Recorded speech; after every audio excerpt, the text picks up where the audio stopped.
요즘 AI 뉴스 정말 많이 쏟아져 나오죠?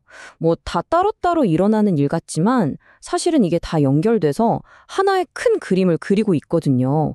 바로 AI가 이제 단순한 코드를 넘어서 우리 문화 깊숙이 들어오고 있다는 신호탄입니다. 오늘 저랑 같이 이 거대한 퍼즐 한번 맞춰보시죠. 자, 이런 질문 한번 던져볼게요. AI 무조건 크고 강력하면 최고일까요? 사실 지금까지는 다들 그렇게 생각했잖아요. 거거익선이라고. 근데 세상이 바뀌고 있습니다. 오늘 얘기는 바로 이 고정관념을 깨는 것에서부터 시작해요. 이제 AI 세계에서는 덩치보다 훨씬 더 중요해진 것들이 있거든요. 그래서 오늘 우리가 따라가 볼 이야기는 바로 이겁니다. 먼저 AI 업계의 새로운 스피드런, 그리고 작지만 강력한 하이쿠 모델, 또 비밀에 쌓인 회사가 벌인 깜짝 팝업 스토어 사건, 여기에 AI의 표현의 자유라는 아주 뜨거운 감자도 있고요. 마지막으로는 이 모든 걸 담아낼 미래의 렌즈까지. 자, 이 조각들이 어떻게 하나의 그림으로 완성되는지 지금부터 한번 따라가 보시죠. 자, 첫 번째 이야기 바로 AI 스피드런입니다. 혹시 스피드런이라고 들어보셨어요? 게임을 가장 빠른 시간 안에 깨는 걸 말하잖아요. 지금 AI 업계의 경쟁이 딱 그렇게 바뀌고 있어요. 예전처럼 무조건 근육만 키우는 경쟁이 아니라 이제는 얼마나 빠르고 얼마나 싸고 또 얼마나 효율적인지 바로 이 새로운 트랙에서 엄청난 속도 경쟁이 시작됐다는 겁니다.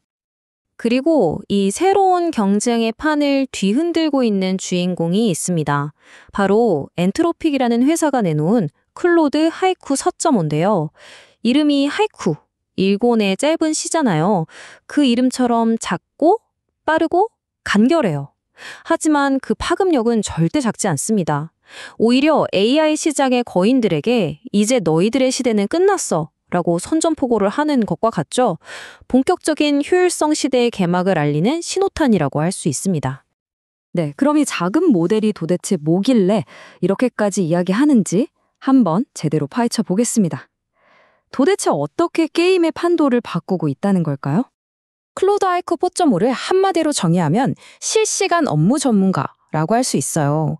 코딩을 도와주거나 고객 응대를 하는 것처럼 정말 즉각적인 반응이 생명인 일들에 특화된 모델이죠. 뭐랄까, 기존의 크고 무거운 AI 모델들이 V12 엔진 같은 거였다면 이 하이쿠는 작지만 미친 듯이 효율적인 터보 엔진 같은 존재라고 보시면 됩니다. 왜 이게 혁신적인지 이 표를 보시면 바로 감이 오실 거예요. 바로 비용입니다. AI가 데이터를 처리하는 단위를 우리가 토큰이라고 부르잖아요.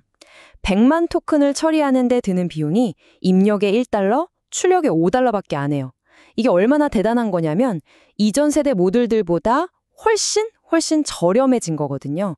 이 말은 곧 이제 누구나 고성능 AI를 부담 없이 일상 업무에 쓸 수 있게 됐다는 뜻입니다. 자, 그럼 싸기만 하고 성능은 별로 아니냐고요? 천만에요. 여기 코딩 능력 테스트 점수를 한번 보세요. 하이쿠 4.5가 73%를 받았는데 이건 훨씬 더 크고 비쌌던 이전 모델들이랑 거의 차이가 없는 수준이에요.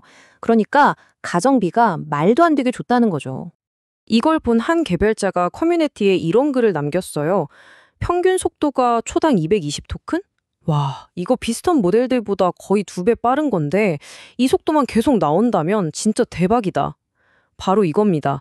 개발자들한테는 이 0.1초의 차이가 어마어마하거든요. 그냥 똑똑하기만 한 게 아니라 실시간으로 빠르게 똑똑한 AI가 필요한 시대가 온 겁니다. 그래서 이 기술이 벌써 우리 현실을 바꾸고 있습니다. 고객센터에 전화하면 이제 AI가 바로바로 답변해주고요. 개발자 옆에서 실시간으로 코드를 같이 짜주는 페어 프로그래머 역할도 하죠. 또 정말 사람하고 대화하는 것처럼 자연스러운 챗봇도 가능해졌어요. 말 그대로 아이디어가 떠오르는 즉시 만들고 테스트해볼 수 있는 시대가 열린 겁니다. 자, 지금까지는 AI의 똑똑한 두뇌에 대한 이야기였다면 이제부터는 AI의 매력적인 얼굴에 대한 이야기를 해볼까 합니다. 기술이 어떻게 우리의 문화 속으로, 그것도 정말 아무도 예상하지 못했던 방식으로 파고들고 있는지 한번 보시죠. 혹시 팔란티어라는 회사 들어보셨나요? 보통은 잘 모르실 거예요. 미국 CIA나 국방부 같은 곳이랑 아주 비밀스러운 프로젝트를 하는 걸로 유명한 AI 회사거든요. 한마디로 음지의 회사, 대중과는 아주 거리가 먼 그런 이미지였죠. 그런데 말이죠. 바로 그 팔란티어가 서울 성수동에 전 세계 최초로 팝업 스토어를 열었는데 보이시나요? 대기줄이 무려 300m나 늘어섰습니다.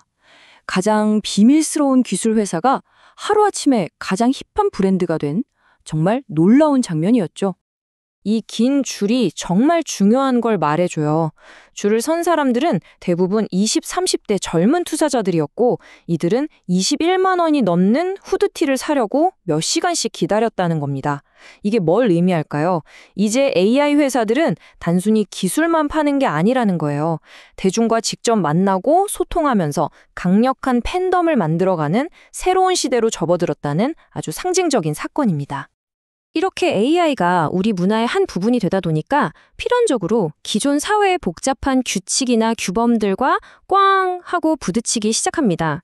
다음 이야기는 바로 그 충돌에 관한 아주 뜨거운 이야기입니다.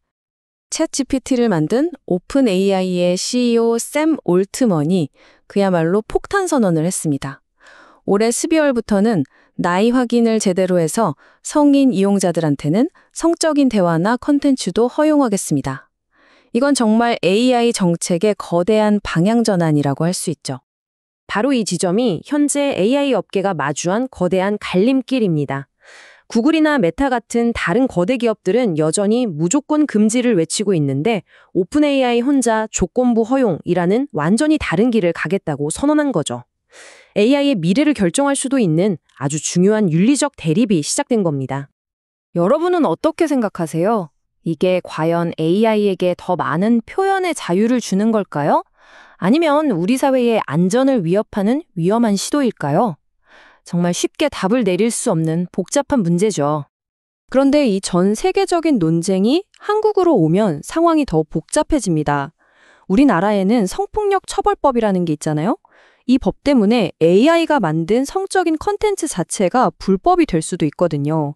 그러니까 오픈 AI의 새로운 정책이 한국에서는 커다란 법의 벽에 부딪힐 가능성이 매우 높다는 겁니다. 자, 그럼 지금까지의 이야기를 한번 정리해 볼까요? AI는 점점 더 똑똑하고 전문화됐고 하이쿠, 멋진 브랜드가 됐으며 팔란티어, 심지어는 논쟁적인 대화까지 가능해졌습니다. 오픈 AI. 그럼 이제 마지막 퍼즐 조각이 남았죠? 과연 우리는 이렇게 진화한 AI와 앞으로 어떤 방식으로 만나게 될까요? 바로 이 기기들이 미래 AI 세상으로 들어가는 창문이 될 후보들입니다. 한쪽에는 499만 원이라는 엄청난 가격표를 단 애플 비전 프로가 있고요. 다른 한쪽에는 그 절반 가격에 더 가볍고 더 선명한 화면을 가진 삼성의 인피니트가 있습니다. 과거 스마트폰 전쟁에 이어서 과연 누가 우리 눈앞의 세상을 차지하게 될까요? 정말 흥미진진한 대결이죠. 그런데 재미있는 건 이렇게 멋진 신제품들이 쏟아져 나오는데도 전체 XR 기기 시장은 오히려 쪼그라들고 있다는 사실입니다. 작년 같은 분기보다 2% 줄었고 바로 전분기보다는 무려 15%나 판매량이 줄었어요. 아직은 사람들이 이 기기들을 왜 써야 하는지 설득하지 못했다는 거죠. 이게 바로 이 거대 기업들이 풀어야 할 가장 큰 숙제입니다. 자, 이제 모든 조각이 맞춰졌습니다. 오늘 이야기는 효율적인 코드, 하이쿠에서 시작해서 매력적인 문화, 팔란티어가 되었고 결국 사회적인 충돌, 오픈 AI까지 일으켰습니다. 그리고 이 모든 AI 혁명을 우리 진짜 현실로 끌어들일 마지막 전쟁터는 바로 우리 눈앞의 인터페이스, XR이 될 거라는 겁니다. AI가 모니터 화면을 넘어서 우리의 진짜 현실 속으로 걸어 들어오고 있습니다. 그렇다면 이 새로운 세상의 규칙은 과연 누가 쓰게 될까요? 기술을 만드는 기업일까요? 법을 만드는 정부일까요? 아니면 바로 우리 자신일까요? 이 질문을 여러분께 남기면서 오늘 분석을 마치겠습니다.